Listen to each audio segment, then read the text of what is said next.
Let me tell you a funny story. There was a time when a mother and a father escaped from a bloody war between Iran and Iraq in the 80s. They were Kurds from Kurdistan, from north of Iraq, with 2 children, 2 and 4. They managed to get to the border in Iran, and from Iran, they got to Italy. In Italy, the mother gave birth to her 3rd child, and 1 month after she gave birth to her son, she started feeling dizzy and she threw up a lot. After a visit at the hospital, the doctor confirmed that she was pregnant.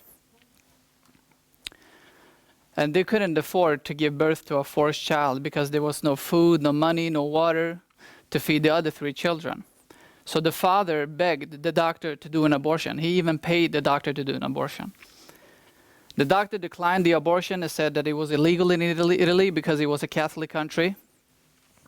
But it wasn't until the mother told the doctor something that would make the doctor change his mind.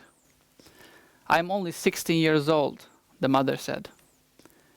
The shocking statement made the doctor change his mind because he immediately thought of his own daughter, who was 16 years old and was still in school.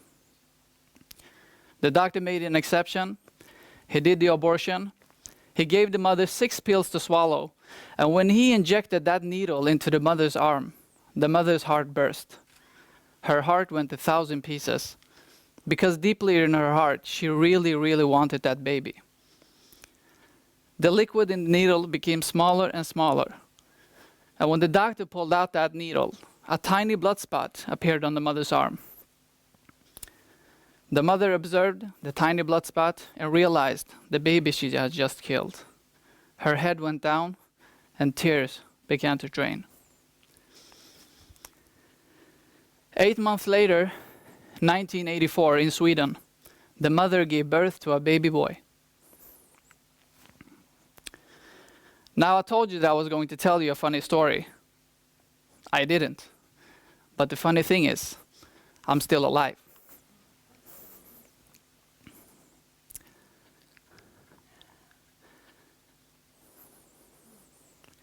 I was a big baby. I weighed about 5 kilos. And on that same day that I was born, I was introduced to the humor. Just when my mother gave birth to me, the nurses came in and asked my dad, "So, what are you going to name him?" "Goran," he expressed proudly. And the nurses became curious because Goran was an unusual name in the 80s. So they asked my father, "Okay, that's nice. How do you spell it?" And my father wrote, "Goran." And the nurses became really happy and said, "Oh, wow, that is like our Swedish name Göran, but without the dots." And for you who don't know, the name Göran is a very old traditional Swedish name from the 1800s. Very common among old people. And my father couldn't understand or talk Swedish, so he just replied, "Yes, yes, yes, yes." And the nurses became really happy and said, "Oh, wow, so you want to name him Göran?" And my father was like, "Yes, yes, yes, yes." He thought they were talking about green card and visas. He said, "Yes, yes, Göran, yes, perfecto, yes, yes." So guess what I was named to?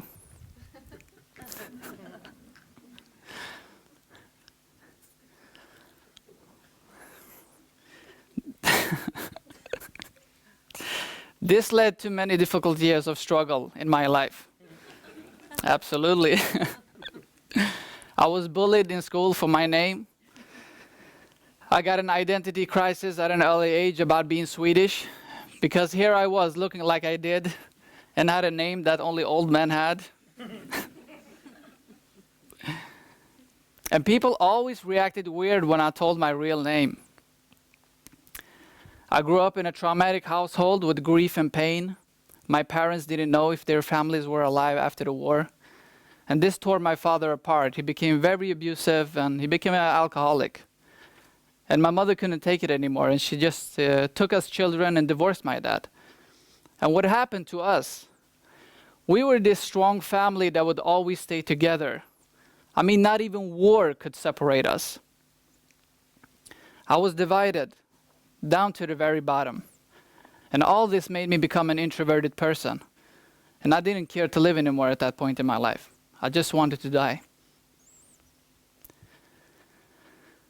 So how do you proceed after you've been told that you are a living abortion? I had this wonderful relationship with my math teacher who saw me and understood me. And the day before our prom in high school, the Toastmaster became ill. And my teacher pointed at me and said, "You're going to be the Toastmaster." And I said, "No, I'm not." And she said, "Yes, you are." And I said, "No." And she said, "Yes." I was a quiet person. I didn't even talk at all. And now she wants me to stand on stage and talk in front of the whole school? I thought she was nuts. I wrestled with my past. One side of me said that I'm not good enough, that I'm not wanted, that nobody wants to hear me. But I had another side of me that was shouting in me, an intuition, a voice that said that I should go against my fears and take back all the years of silence. I had nothing to lose. And when that day came, when I grabbed that microphone, I was so nervous. But when I introduced myself as Goran, the whole audience started to laugh. I continued to talk about how I got my crazy name and my traumatic childhood, and they laughed even more. They cried of laughter, laugh, laugh, laugh. And they didn't laugh at me, they laughed with me. I quickly understood that pain could be alchemized into healing with humor. That day when I was 15 years old saved my life. A couple of years later, I came across a man in a magazine. He had an incurable illness and tried all sorts of medicines with no effect on his condition. He left the hospital and closed himself in his apartment for 1 whole month, doing nothing but watching comedy movies and did nothing but laugh. At the end of the month, he returned back to the hospital for a checkup. To the surprise of the medical staff who examined him, they found no trace of the disease at all. He became known as the man who cured himself through laughter. That man was Norman Cousins. So something happened in his body when he laughed. At that time, they didn't know what, but today, science knows. So what happens in our bodies when we laugh? When we laugh, we strengthen our cardiovascular system. When we laugh, we strengthen our immune system. When we laugh, we create a better community between each other. When we laugh, we counteract depression. When we laugh, we create a better communication at workplace, which in turn leads to better results. And this is just a few points of very many. Science knows how important humor is to heal. They also use humor at hospitals today.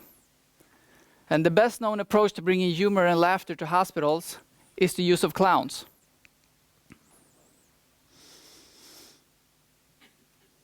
Now, let me give you some tools. Number 1, create the right pattern. When you find yourself being mad at someone or something, laugh. It's extremely important for you to understand that if you are going to create a pattern, it should be a pattern of joy and happiness, because your behavior is what you are manifesting. You attract who you are.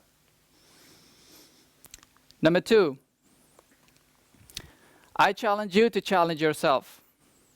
I believe that we have to have the courage to see something funny in something bad.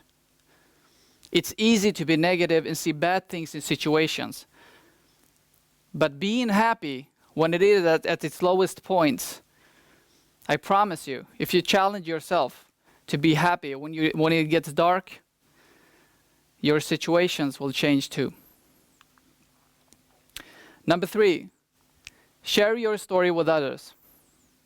Whatever you have gone through, write them down and use those bad experiences to heal by sharing and laughing at yourself. And when you do, that's when the healing process begins.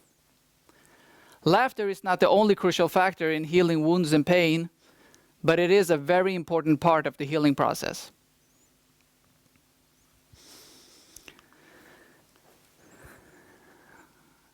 This is one of my biggest idols.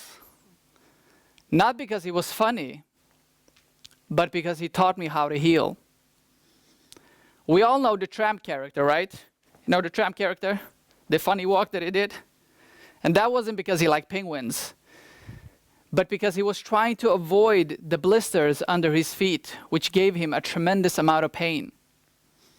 So Charlie Chaplin alchemized his pain into a beautiful art. So with that said, it's not about what you've gone through. It's how you choose to laugh at it.